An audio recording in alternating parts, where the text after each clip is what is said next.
Game over.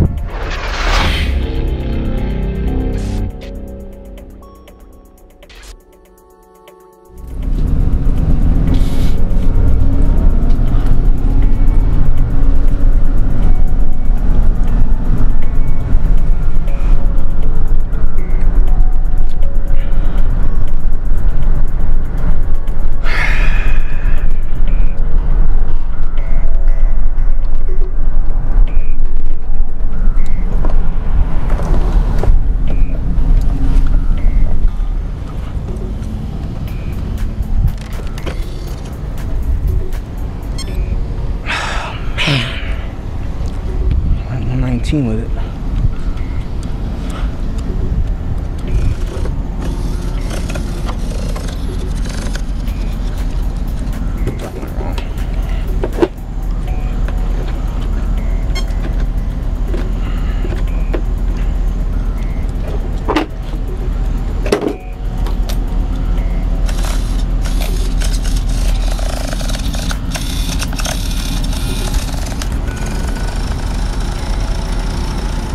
Hey, what's up guys? This is Chris and I'm back with more Everyday RC and a little update video, hanging out here in my hobby room doing some wrenching on this rainy weekend we're having. And as you can see, I have my Slash 4x4 on-road Mamba Monster broken down, working on the Cow RC pit mat. That definitely helps out things a lot. As you can see, I got compartments for all my screws and I love these things, so big shout out to Cow RC on the pit mat.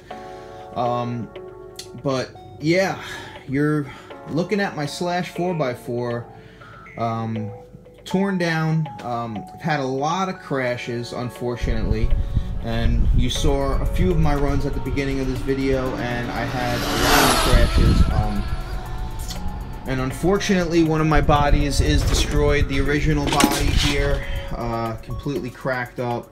Had a really bad crash, and it wasn't even that fast when I crashed, unfortunately. And you saw my last video where I almost got ran over by the tractor trailer at 117. Well, right after that, I attempted another run with the Skull Machine body, and I crashed at 119. So that was unfortunate. I was really upset. It kind of bummed me out that I scratched this body up, but popped its cherry. So now it's ready for more speed runs. I was really happy with the durability on this vehicle because I went on this body because I went sideways, kind of hit like a little divot in the road, caught some air, went sideways, flipped over, and I skidded on my roof for probably about 75 feet, and I thought that that body was going to just be eaten up from the pavement. And it's very durable, and I was very happy to see that this Jaguar XRS 2mm can hold up to some crashes, which is really good. But it was oh man, it just bugged me that I scratched up the Skull Machine. But you know, just like Barry said, and a lot of other speedrunners have told me, listen, that's what it's for. Just keep using it now at this point. So I didn't want to scratch it up anymore. I went to 119, and that was on a Friday afternoon. And then I met up with a bunch of guys on Sunday, the Strong Island RC Club, you know, and they've been doing a lot of speed runs over where I film my speed run videos. So, you know, I figured why not go out there. So I worked my butt off. I stripped out my steering servo when I had crashed at 119 with the Skull Machine. So I ran out. I got the rebuild kit for my servo, suggested by Keith at Bulletproof RC. And I said, yeah, it's a real cheap and easy way to get me back out there and running. And I spent, you know, some time on Saturday rebuilding the car, getting it fine-tuned again, and to get back out there on Sunday to meet up with those guys from Strong Island RC. I did, however, in that time, change my gearing and my motor. So I came and showed up Sunday with a whole new setup, and I wasn't really sure how it was going to run. And my first, technically my first warm-up run, you know, I wasn't even going that hard at 95 miles an hour through the traps. That was another thing. It was my first time running speed traps, so that was really cool to have that experience. But I ran through the trap at 95 miles an hour and flipped in the air ridiculously with the Rally Altus, and it just completely just destroyed that body. It was a really bad crash, and I spent most of the time on Sunday just getting it back fine-tuned again so I could make a few more passes. And a few of those guys there were really friendly and helpful, especially Vincent Pace. I just want to thank you, Vinny. Him and his dad were out there, and as far as a professional speedrunner goes, he's probably the closest thing that you could get to being a professional. If not, he is a professional at everything he does, and you can just tell by the way he comes out there. And he's been into racing since he was a young kid, but he was really friendly and really helpful, and kind of almost, you know, training me a little, you know, giving me some helpful advice. And he was even giving me shocks to try.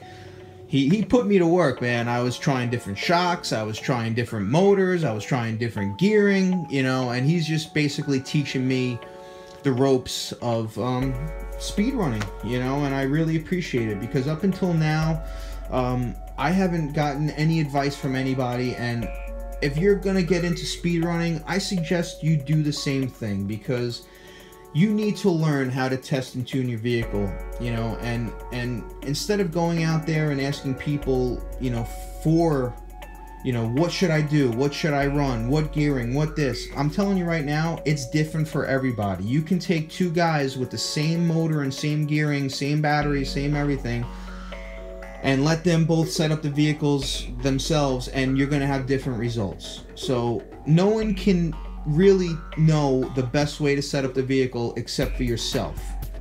I suggest you become educated and learn the proper ways to do things. But as far as someone telling you exactly what to do, you know, as far as a setup goes, I think you should learn on your own, you know. And that's what I've done all the way up until this point, is I've just, you know, crashed my vehicles continuously, learned from your mistakes. Every run that you have is another learning experience, and just another way that you can get better. So finally meeting up with those guys and meeting Vinny, you know, it was really cool, you know. And him and his dad are all-star, and I can't wait to get back out there again, you know. And he put me to work, man, you know. And you know, we're gonna work together, and it's just an awesome place to meet up with guys. So hopefully I'll have more videos of that going on.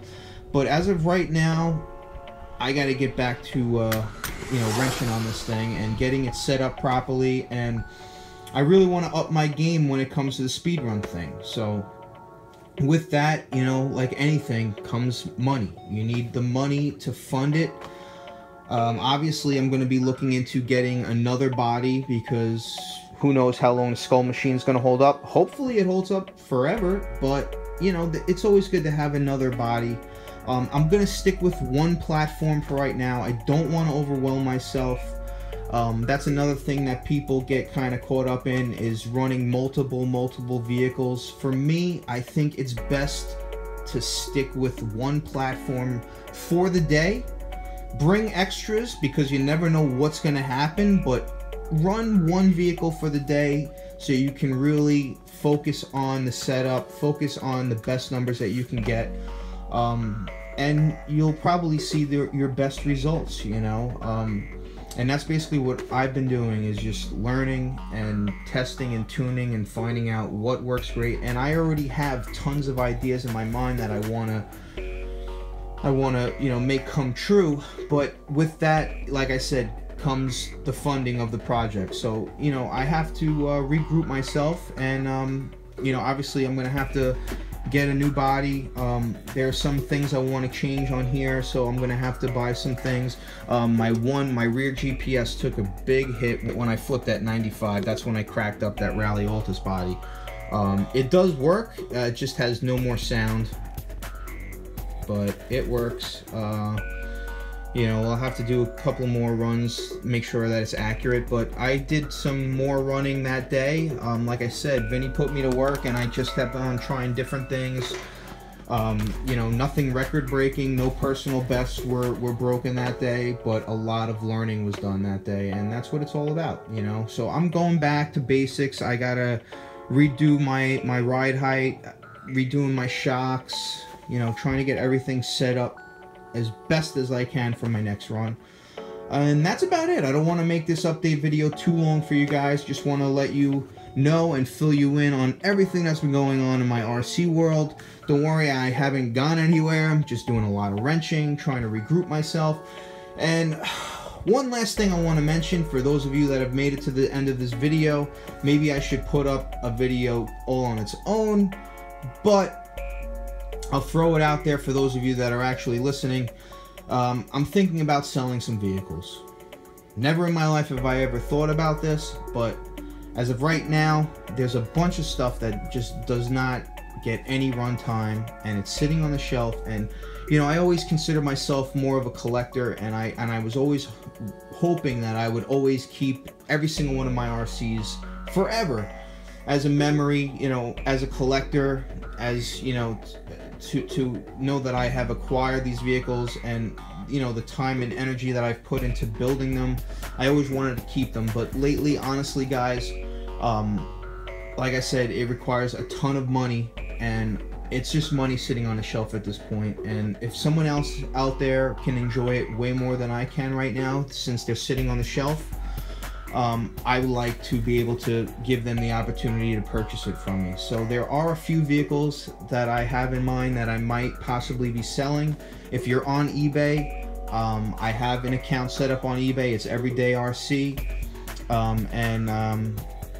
let me know what you guys think. You know, if you think I should start selling stuff, but you know, I want to purchase a Futaba remote. That's the biggest thing that I've wanted and needed for a long time, especially with these speedrun vehicles, the 4PX. It's a very expensive remote, plus I have to buy an upgrade receiver for it so I get longer distance, and that in itself is a couple $100. But you know, when it comes to newer camera equipment, it's just going to give me the opportunity to keep on buying RC stuff and keep the channel going. So it'll be a great way that you guys could support my channel as well if you're interested in purchasing a vehicle. And it's not going to be everyone. There's going to be a few, and I'll show them to you real quick, the ones that I'm thinking about selling. And like I said, this is no way in me getting out of the hobby or anything like that. It's just a way that I'll be able to acquire more RCs. I'm thinking about selling my 1/16 E-Revo. Has a ton of upgrades on it. It hasn't seen the light of day in a long time, 3-4 years. It's all RPM'd out. Got the aluminum push rods, stock electronics, but I do have the dual steering servos. It's got the Integy battery trays on there, battery covers, and it's got the steel drive shafts. Awesome vehicle. Got it set up with the Proline Road Rage tires. It's set up for speed runs. And I'm thinking about selling the X01 right now, guys. I haven't driven this vehicle in a long time. I did modify it to put the 1/5 scale GRPs, which have not seen the street at all. They're still brand new, and this vehicle has not been run in many years. I'm thinking about selling it. You know, it's just been sitting here on the shelf. I would hate, believe me guys, it breaks my heart to have to sell my vehicles, but I think of it as there's so many other vehicles out there that I would like to get my hands on, that this would help me purchase new vehicles, you know. And who knows, down the line I might have another X01. It's just for right now, I think they need some homes where people are going to actually use them, you know. And the X01 will come with, you know, all these vehicles will come with the original tires, some spare parts. I'll, you know, have the original, I have 2 bodies for this. Both are kind of scuffed up, but, you know, that's very common. You know, and I'm thinking about throwing them on eBay. And honestly, guys, I'm actually thinking about selling my 100-mile-an-hour Rustler and the 70-mile-an-hour Rustler. I might take the electronics out of the 100-mile-an-hour Rustler, because I do have a brand new Mama 2 in there, and I have a 2650 can over there. I might take the motor and speed control out of this one and sell it as a roller, but it's got the Integy gearbox, and it's got the Saga Custom RC weighted front bumper. Got the hub adapters, so I might be selling the 2 rustlers, and I might be selling my HPI Wheelie King and Vitera Helix. You know, so let me know what you guys think. That's what I'm thinking about selling for right now. And by no means am I getting out of the speedrun thing. I'm going to stay in it hard. I just need the funds to, you know, to continue the project, you know. So that's about it, guys. I don't want to keep this video too long. I'm at the 15-minute mark, so hopefully you guys stayed in, and I appreciate you guys hearing me out. I appreciate you guys supporting my channel, and I just want to thank each and every one of you for being an everyday RC fan, as I know that you guys are. So I hope you're all making it happen in your RC world. And for now, this is Chris, the Everyday RC Guy, saying thanks for watching.